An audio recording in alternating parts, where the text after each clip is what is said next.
Great show for this time of year, right? The color just, I think, is just what we need to see. It fills us all with joy and happiness. It connects us to Mexico, where Daniel and Renata are connected together too. So, yeah, really great to be hosting the show and all of you. The title, as Renata loosely explained to me, came from Daniel, and I think you'll say more about it, right?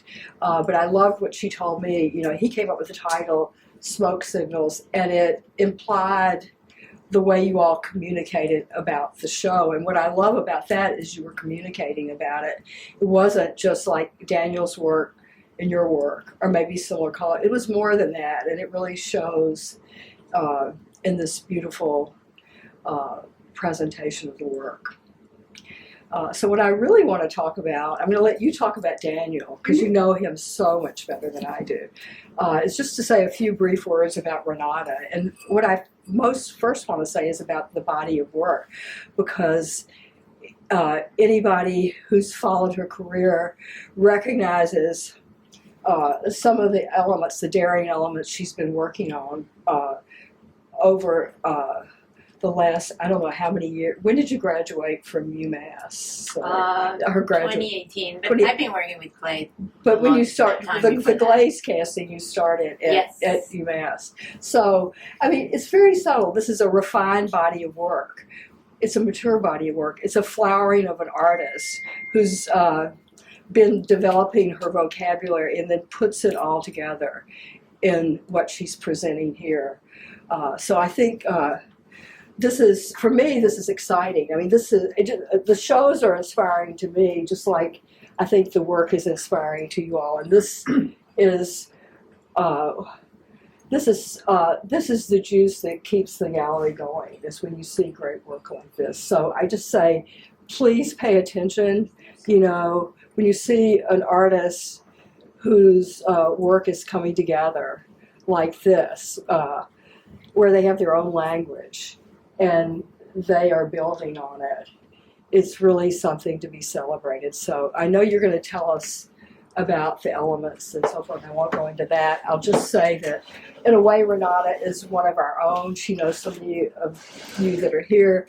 Working backwards, you graduated, you got your MFA from UMass Dartmouth. Yes. And it must have been under Chris, right? No. It was under Jim. Yes. That's funny, because Jim never doesn't turn up as much as Chris in connection. I mean, you know, it's just how things are. Yeah. Or maybe I misremember. But anyway, Chris has sent his greetings. He's in Florida. He couldn't come. You know, they're very much part of your network and everything. So it's great to welcome her back. She teaches at the University of Arkansas, which I think is a force to be reckoned with. They have tons of money that's going into ceramics, a lot of Walmart money. I mean, you know, the world is morphing and changing, and we also have to celebrate that. They have 15 kilns or something. You're getting 2 more. So that's exciting to have you here to tell us about that.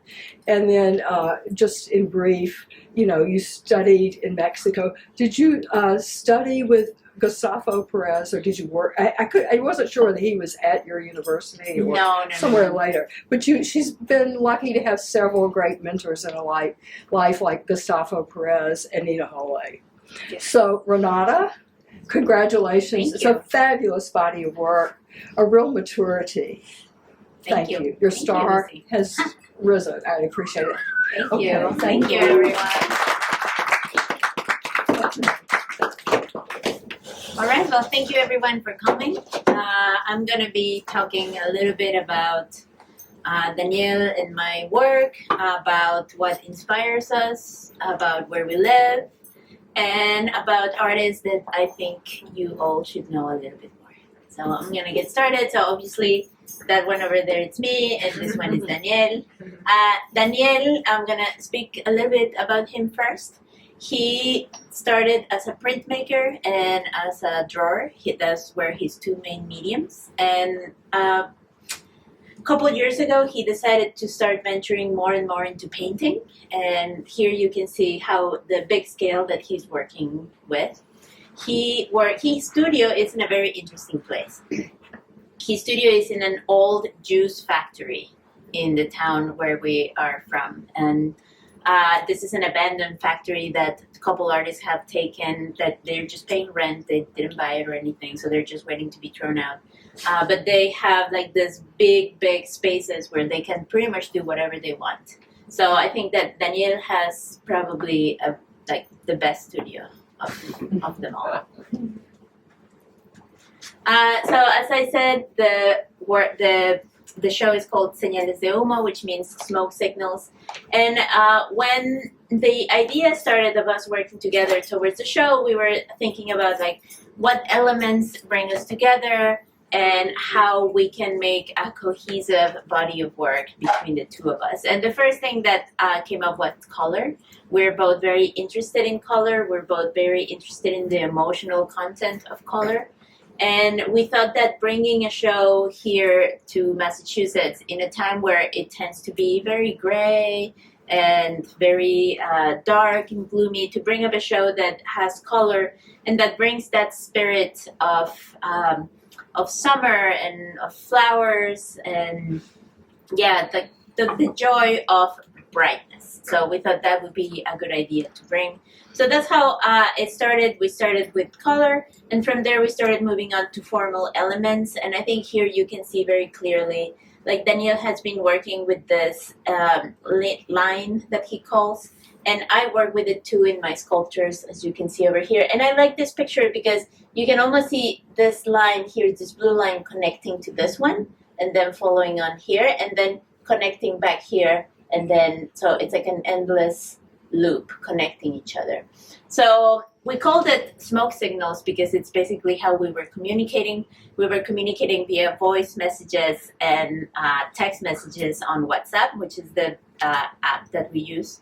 And it was really like communicating with smoke signals. One of us would send something and the other one would like digest it and process it, and 3 days later I would send the smoke signal to him and be like, yeah, I like this, and this is what I am working on. And I think it was a very good way for both of us to come together. It fitted our schedules, but it also fitted the way that we work, which is we work by feel and by intuition, so it worked for us. So I'm gonna play this video because the work is very much based on where we are from and where we have our studios. It's the town of Coatepec in the state of Veracruz in Mexico. And this town is very well known for its cloud forest, and it's called that because all during the year there's fog around. You wake up and there's like a thick fog down. At night the fog starts coming back, so everything is covered in like this mist. But yet that fogginess and that mist doesn't cover the brightness and the lusciousness of the place. So that's where we started. This is the river close to where we live. And you can see how dense the vegetation is. And you can see like the clearness of the water. That river gets very, very wild when it rains a lot. And it inspired a couple pieces in the show that I will talk about a little later. So as I was saying, we are very much inspired by vegetation and by the colors where we're from. These are two guess you know, this is a paradise. It's paradise bird, you call it here? Oh, Bird of paradise. so Bird of paradise, yes. And the other one we call an heliconia, and it's in the family of the banana. Oh.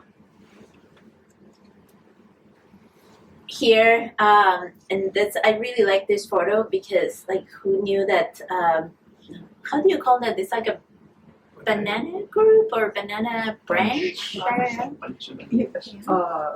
It's a lot of bananas. Yeah, so it gets that big. And That's not how they do grow that way. yeah, that is how they grow. And they're hanging there. Yes. We don't see them like that. No, they don't bring them like that to the supermarket. But I just find, like, formally, that I find a lot of inspiration in these kinds of things. Like when you cut the banana branch and you hang it for it to ripe and be ready for you to eat. But also, for example, this flower here, I find very interesting because it only flowers one time a year during the night. So you have to go out to see it. And it's all about timing, and it's all about being there, and it's all about waiting. So yeah, I find a lot of inspiration in these things. But for Daniel and I, a very important source and reference is pre-Hispanic artifacts and pre-Hispanic forms. These two images are from the Anahuacalli Museum in Mexico City. It's a very beautiful museum. It's very well thought. It was designed by the artist Diego Rivera, and it holds his collection of pre-Hispanic artifacts. And you will see a lot of these formal elements also in the work, but also in Daniel's work, in my sculptures, and in Daniel's paintings. You'll find the serpent form, which we connect a lot to my style of line with clay, but you will also find it in Daniel's paintings. And this form right here that I find very attractive right now, this is the juego de pelota, or ball game. So during before the Spanish invaded the Americas, there was a common denominator amongst all the people, all the different cultures that populated what is now Mexico, which is the ball game. And they all had this form, which is where the ball had to go. The ball had to go through. So it's like the goal line or something like that, you could say. So this form for me is very interesting because it represents a never-ending loop. And I feel like during life, and yes, our life is a never-ending loop. So that's the way, I think that's why I find it so mystifying. And of course, the face, in this case, these are two representations of skulls from the Aztec period, and they are casted in gold. And I mean, you can see they didn't have the tools that we have now, and the amount of detail that they were able to put into these forms. But for Daniel and I, also the representation of the skull is very important. That is a very prevalent reference, and something that we live with, and something that we celebrate. So I think it's ingrained in us to always celebrate the skull, which, yeah, for us is joyful. So, as I said, this is another image of Daniel's studio in the old juice factory. And I think, as I said, it's the best studio ever because it allows for him to expand and he just like is starting with painting. It feels like something has been liberated in him, because before he was very much limited by the print press. And now that is not a limitation. Now he can make as big as he wants. And what I like about his work and about the way that he works is the freedom that he embeds in all of his paintings. Here you can see how he can be working on body of work that is this line, this thick line, but he can also be working in these paintings, which is like the ones that he's showing here with the bodies that are coming together. He's been working also a lot with this round form, the tondo. And these are big. These are very, very big paintings. And this is a more drawing-based work.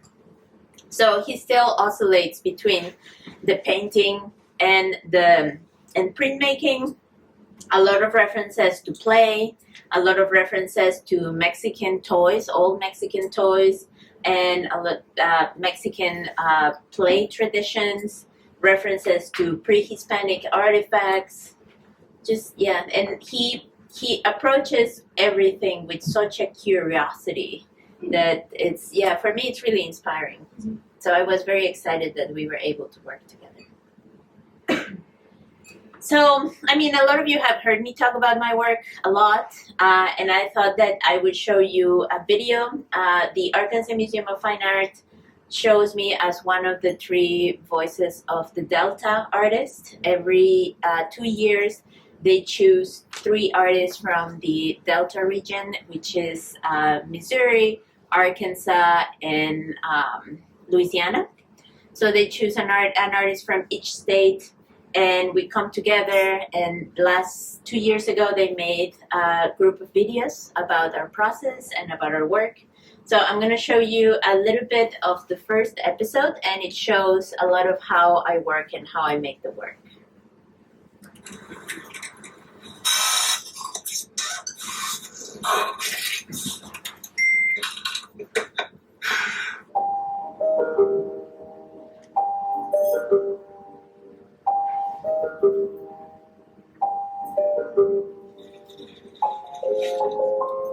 Clay, besides being such a versatile material, it's also a material that connects us to our past. It's a material that connects us to our ancestors. It's really one of the earliest materials that humans have been using. And the way that we are using it now in the art world, yeah, it's just another connection to who we used to be, to who we were, to how we started. So my work is rooted a lot in history, memory, and archaeology. Both my parents are archaeologists, and I never knew how much that process, that mode of thinking was rooted in me until I started making this work and started discovering a lot of these little clues of the archaeological process, and the process is very much rooted in that as well.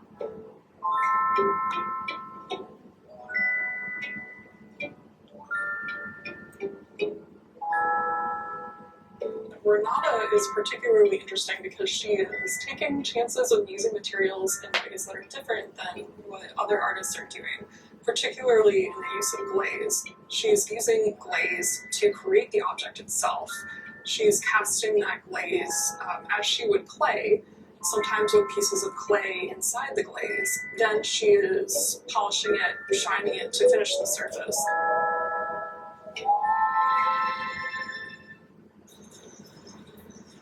Okay, this is the moment of truth. Oops. I made an oops. Here you can see how one of my molds broke. So all of the glaze came out. And sometimes, yeah, I just have to chisel the work out. But I think there's some good stuff happening in there. So we'll just have to wait and see. There. Okay, so now we can go and cut.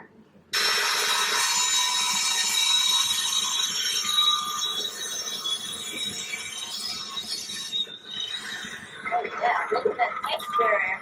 I love it. Oh, look at those bubbles. Yes. I'm excited to see what happened in it. It's excavating it and understanding everything that transformed and moved. The piece came alive in the kiln. That's the piece. And that's now, so, the once others it's look, cooled, it kind of freezes in that moment. And what you're getting is the frozen moment. That, all of that energy. such a great. On this side, it seems like it has a mustache. Failure has always lessons, and failure has also taught me to go beyond the techniques or the solutions that I know. Starting experimenting and looking for solutions outside of the box, it's also a risk, but it has also paid off, I think.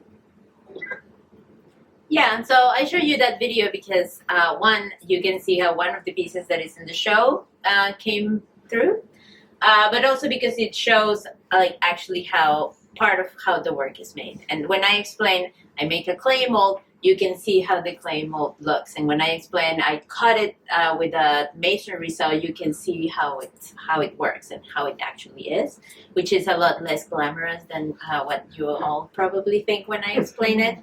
But I think this work came through failure. I failed a lot before I arrived here. And I feel like there's still a lot of failure. And there's still a lot of things that I want to not do better, but I want to develop even more. And that's where I am at right now.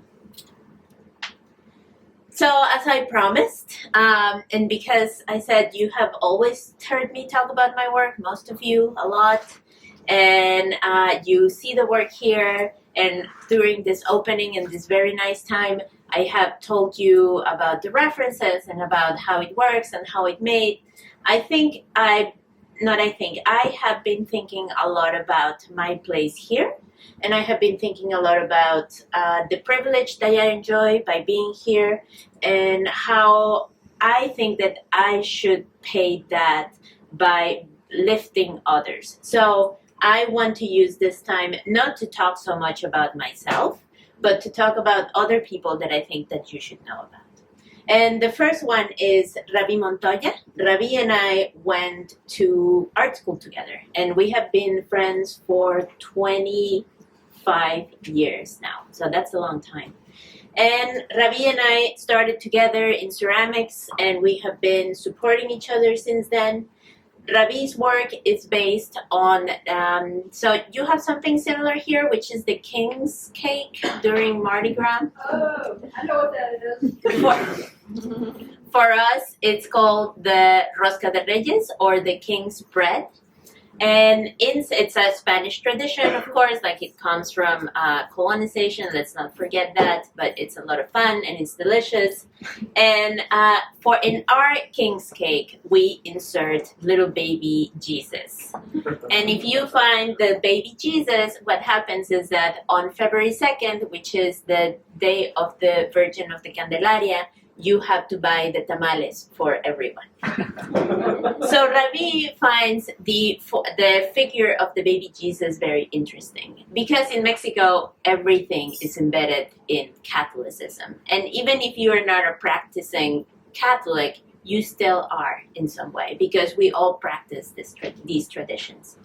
So Ravi's, as I said, starting point is the baby Jesus, which is what you can see here.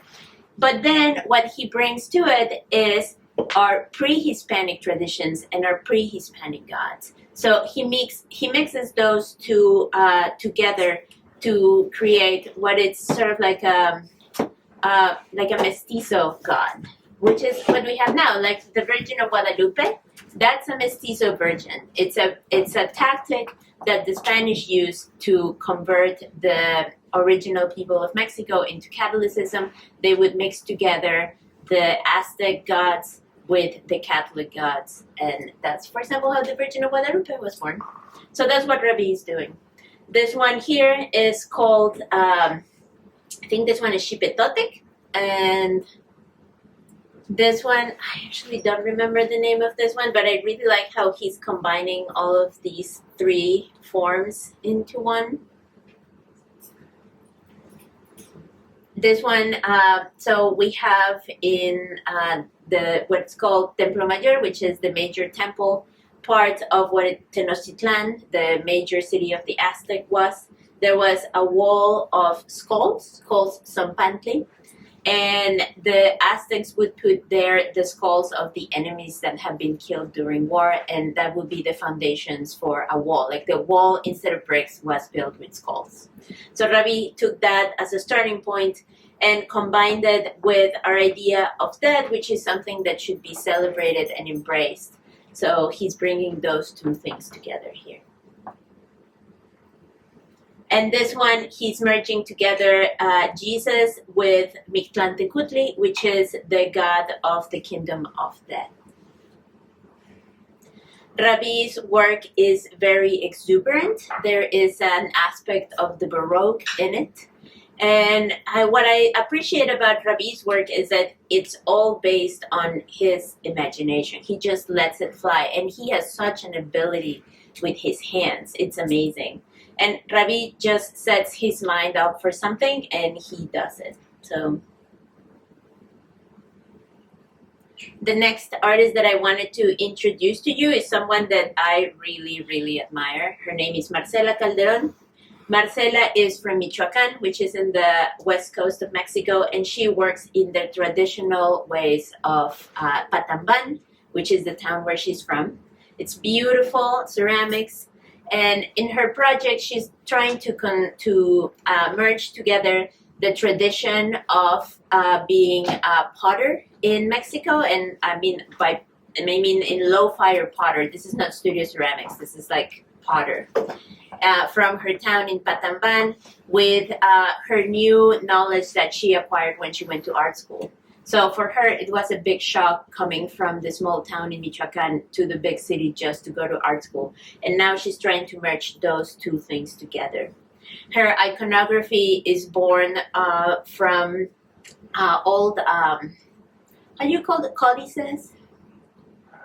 Codexes, yeah. Yeah, and it's the old way that the original people from Mexico put down all of their knowledge. It was written in these very long pieces of paper that now sit in museums all over the world. What is it called? Codice. Codex. Codex, yes. Thank you. Yes. So a lot of her iconography comes from the codex, and the animals, she humanizes them, and through these animals, she's trying to tell stories of daily life. Here you can see another one of her works, and she is actually working from the low fire tradition from her town all the way to like a Western-based porcelain practice.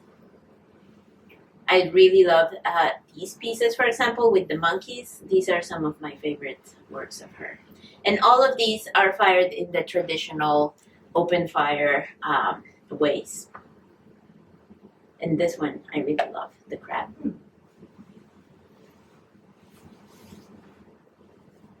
The third artist I wanted to introduce to you is Rodrigo Treviño.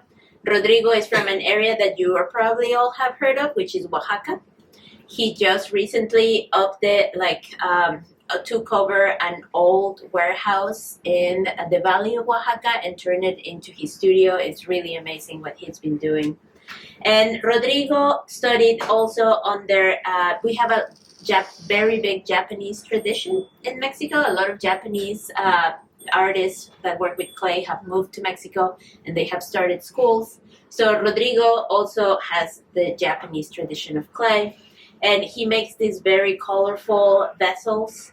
Just what he does is he makes the form and then he uses colored clay and he starts drawing with his fingers on the pot. This is one of my favorite pieces of his.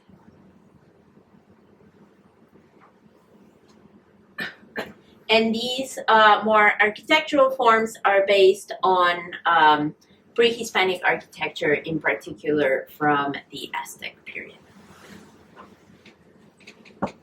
And these ones I really like because it's both architecture and toy, which is, and I mean, I think him and I are like starting to have connections and intersections because I'm also using these architectonic forms and then adding some human element to them.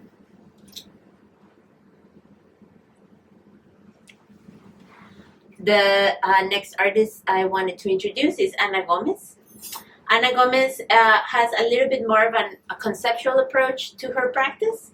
She has a background in industrial design, and then she moved into the more, I don't want to say artistic, but I want to say more of like the art, not so much design, but art. But she started working in the intersection between industrial design and art, which is very present right now. That's very in.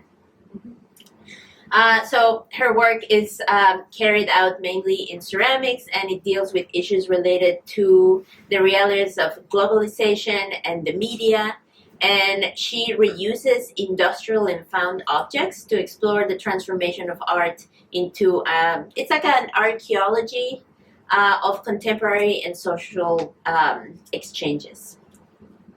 So like you can see here, she's mixing together the mold and the form that came out from the mold. I think these pieces are quite exciting. So it's also like a new way of displaying not only the process, but the tools of the process. And these I really like.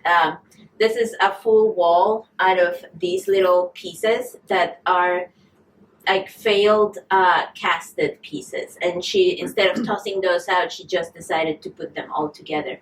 And to me, what's very interesting is the shadows that they're creating and all of this play. And it really, I think it brings it back to the archaeology side of it, because when you go to an archaeologist's laboratory, this is what you will see. This is it. Like, it's not really that I mean, one expects it to be really exciting, but it's actually this. Little bits. Yeah. And here, I think that it's really good that they have taken the work of such a young artist like Fermina and like gave her such a huge platform for her work. And I think it works really well.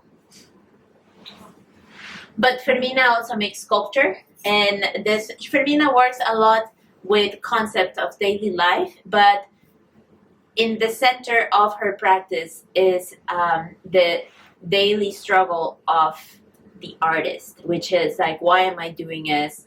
And like every day, it's like good days and bad days, and it's half good and half bad. So her work deals with a lot of those emotions. It's a very emotional based work. And this piece was exhibited, I think it was in Texas that she had a show, and she made the, what do you call this in English? Alphabet. Alphabet, thank you. Yes. It's just lately I've been missing a lot of words in English, so you'll excuse the lack of it. And she also paints. I like this painting a lot because it's very emotional, and she uses the material as form as well. It's not just like painting, applying paint on the canvas, but it's actually building with paint on the canvas. And she approaches, and I think what we all have in common, myself, Daniel, and all of these artists that I've shown you, is that we approach our work with intuition and curiosity. That is really what drives us. And that in exchange, I think, puts out a work that is, I want to say, defiant in the way that it's made, but also defiant in what it is saying. And this is like the new wave of artists in Mexico, and it's embracing craft and bringing it to the contemporary. So that's my last slide. Wow. Thank you. Thank you so much. Yes, That thank was you. a beautiful talk. It's so generous of you to talk about the other Mexican artists Yeah, who are very inspirational. yeah, Yeah. I think so. Yeah, I'm inspired. We'll have to talk about that. So maybe we'll turn on the lights. And I mean, I have a few questions, but I'd like to see who from the audience has a question or a comment they'd like to make. It's so special to have you all here with us. This is, oh God, that's bright. Yeah, Might be it too is. much. Dim. I don't know. That's good. Yeah, We've never done a talk at 5 o'clock, but I kind of like it. So, who has the curiosity or wants to make a comment? Any of you all? Okay. Well, I'll give myself the floor. Yeah, do it. I mean, I'd love you to talk a little bit more about this body of work because it's so resolved and so refreshing. And, you know, things that you talked to me about were the arches, and I know other people ask about that. And then, to me, it's fascinating. Well, it's first fascinating the way you combine the cast glaze with the coils and everything, how you brought it all together. But you've gotten so creative with the way what is this, like you said, terrazzo or something? Yeah, almost? yeah. So it means like you're embedding colored pieces of Yes. clay, but is it in the cast? Like, do you put it in the cast when you're? Yeah, Yeah. so the same way that you use aggregate for concrete casting. Well, tell us more about that, because not everybody might. Yeah, so, Aggregate is you put it into the material. yeah, so You when kind you're of gonna float it. when you're going to cast concrete, you would use an aggregate Yeah. to make the concrete stronger, and also so that it's not just the mass of material. Right. So terrazzo actually is it's an old Roman technique, and Right. it was born from throwing shards of clay out into the patio of the houses, and then that would get stepped over, Oh, and interesting. it would get flat and Embedded, compressed. yeah. So that's how the original terrazzo was born, and then the technique was refined into what we know today. So you're throwing bits of So what I'm doing is I'm making these small bits of clay, sometimes in shapes, sometimes what I call confetti, which is like I just This one is like confetti. I mean, this one's amazing, right? Yeah. Yeah. Yeah.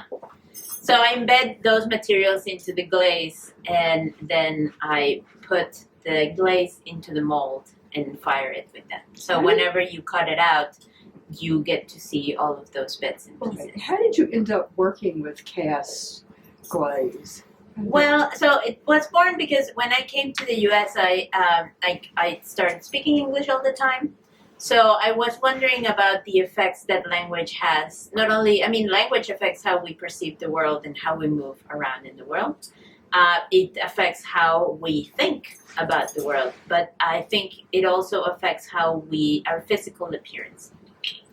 So I started wondering if you could translate that into material. And that's when I started thinking about the ceramic materials, how you could invert the roles, and then what would happen to glaze when you made it the structure of the thing and not just the surface of it. Right. So what we see now is a transformation of this material that was meant to be just a film on top of something, just a surface, which is now the form itself. Now surface becomes form. Right. And then form becomes rock. Right, and you all follow that about how glaze, most of you are makers, you know what she's talking about. But glaze is usually used as the surface, and now you're using it as the form. Yeah. And what I'm impressed by is like it starts with the question. You had a question. Well, isn't that how art should be? I mean, art should start with a question, but it's also be a question. It should be. And then each person has their own specific answer for that question. I think it should never be answered, though. I think it should always be a question, or else what? Not I mean, like that. if you get the question answered, then but you what answer it for a moment, and then that's led to the solution, and then you keep going beyond it because it makes another question, right? Yes. So then maybe talk about the arch, and also we have to talk about how the precision now that you can cut the surfaces. So the arches are both a formal solution, but are also referencing two things. So like. So this is a heavy mass, and if you just put it like that, it becomes a block. It's just a block. But when you lift it up, when you create that arch in between, it lifts everything up. So it gives the not the illusion, but the idea of lightness. The arch idea is based both in the Roman aqueducts, because, as I said, archaeology is a big part of it, but also my family background. Both my parents are archaeologists, my dad is Italian, and when I was a kid we used to play in the aqueducts in the Roman countryside. So it's wild to me that you could just climb on them and just play around, right? But also I see the arches as a bridge, and I love the idea of it bridging both sides of the piece, but also creating another space underneath, and that's why I also paint them either blue or they're in gold, because as we were talking before, the gold does cut through the fat. It really makes a presence in the middle of this, and it becomes a portal, so you can travel from one side to the other. The gold cuts through the mass. Yeah. Be sure I've got it. Yeah, through the fat. I said fat. Through the fat. Fat. F-A-T, yes. Oh, the gold cuts through the fat. Okay. Yeah. And you can travel through the portal. Yeah. It's great. And this one's like your hand. Yes, that one is my hand. I was thinking about like what the arch could become, and I've been working with more organic, like things that move a little bit more, and I was thinking, what if it was my hand, and then just try it out.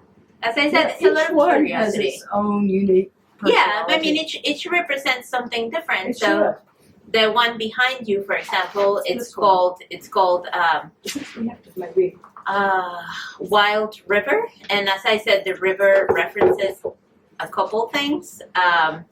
And when the river gets too full, it becomes wild. So the top is referencing that the water, its force, and everything that it carries with it.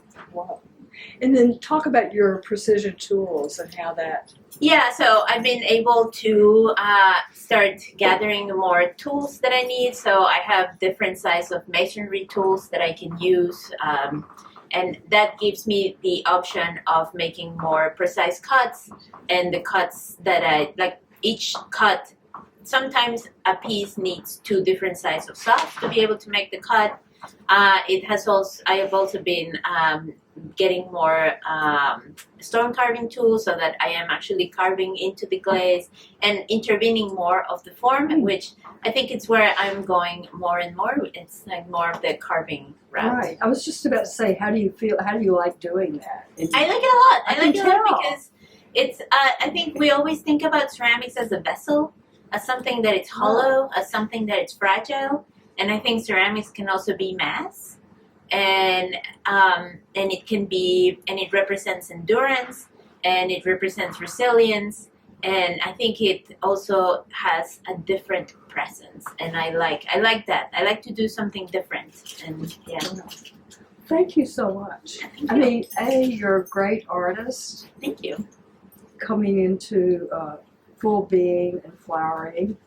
And you told me you were making all these larger sculptures that are more conceptual. Yeah, so I'm venturing more. Now I'm working with obsidian, which is a material that has been Show them. like this. She's wearing it in more than one place. It's a material that has been in my family for a long time. Wow. Because my dad specializes in obsidian tools from the Neanderthal times. And I think the idea of the mirror that it creates, for me, it's very appealing and very interesting. Wow. Yeah. Well, congratulations. Thank you. Yeah. Thank you so very much. I mean, great artist, great teacher. Thank you. Yeah. And we're so lucky to have you here. Thanks. Yeah. So, can I ask a question? Yeah. You mentioned in the beginning the place in Mexico, but you're in Arizona now? No, Arkansas. Arkansas? Another AZ. The other state. the other Arizona. And your ties with all the Mexican artists, do you go there frequently? Yeah, so my partner and I have a studio there. Okay. So we spend in Mexico 4 months out of the year. Yes, it's very important for me to keep that presence going and actually grow it. So my efforts right now are into growing my presence as an artist there, and start having more projects based in Mexico. Wow. Bravo. Thank you. Yeah. Anybody? David? Do you know the designer Carla Fernandez, by any chance? Yes. Yeah, Okay. she's married to Pedro Architect. Reyes. Yeah. Yes. He's going to be in town in a couple of days. Yeah, I saw that she was Oh, looking for models. Yes, Yeah. yes, I really like her work, Yeah. and Pedro's too. Could we say who you're talking about? Carla Fernandez is a fashion designer from Oh. Mexico. She was an artist in residence. Yes. And still At the is Gardner. At the Gardner. Okay. And she's coming Yeah. back to do a David shoot. Cowan from the Gardner. Yeah. Thank you so much, David. Yeah. That's Louis, you got a comment or question? No. That's okay. My I have Sophia? a question. Oh, good. After you take them out of the form, is that when you add the stuff on the top? No. The gold? No, all the. The- little- Oh, no, that all goes That's a inside. good question. How did you get the worms? You just did that, right? Yeah, I just made them and put them in and organized them inside. And then Pour they're the glaze fired- on top of fired it. as Yeah. Wow. Where's Sophia? Okay. I like how you're asking each person to I ask a question. Because, we'll go back to you. I think you have something to say. What do you have to say? It's okay, because you don't. I would think you relate to her work and everything, right? I'll just say one thing. Yeah. And you're explaining what the process was. I find it really Come nice closer and louder. an appreciation for how you're taking the vessel and actually stripping it away, but you're leaving that arch thing, which is such a strong supporting remnant, Yeah. right? Yeah, you know what? Yeah, you're correct. I am stripping the vessel and just leaving the content of the vessel, because I am making vessels in the beginning, and then what I am leaving is just the content. No, that's interesting. Yeah. Because you said something that sounded like the block is not a vessel. No, it's not. It's the content of the vessel. That's true. Yeah. Okay. Much to think about. Yeah. I I know. I think about it every day. Start thinking about it, which is good. That's why we love these moments at the gallery. So I think what we'll do is turn the lights on and we'll put the show back and we can mingle for a few more minutes. Yeah. And thank you all. It's just a very special evening. And I do want to say that the show, to put it up, was an effort of teamwork. And my team did all the work. I mean, they really did. Louis